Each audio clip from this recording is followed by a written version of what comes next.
તાપીમાં Uchchhal police station હદ વિસ્તારમાં અપરાધીઓ બેફામ બન્યા છે। મોડી રાત્રે ઘરે જઈ રહેલા યુવક પર સળિયા અને બિયરની બોટલ વડે બે યુવકોએ જીવલેણ હુમલો કર્યો છે।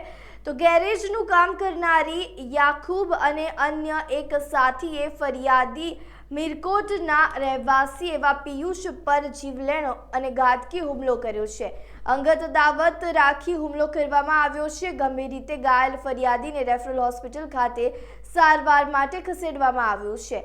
ત્યારે જીવતો નહીં છોડી સાજે તેવું પણ કહી સળિયા અને બિયરની બોટલ વડે હુમલો કરાયો હતો। તો આવી ઘટના બનતા ઉચ્છલ પોલીસની કામગીરી સામે અનેક સવાલો ઊભા થઈ રહ્યા છે। નશાની હાલતમાં કરેલા હુમલાથી એક વાત સ્પષ્ટ થાય છે કે ઉચ્છલ પોલીસ સ્ટેશન હદ વિસ્તારમાં બેફામ રીતે દારૂના અડ્ડાઓ ચાલી રહ્યા છે।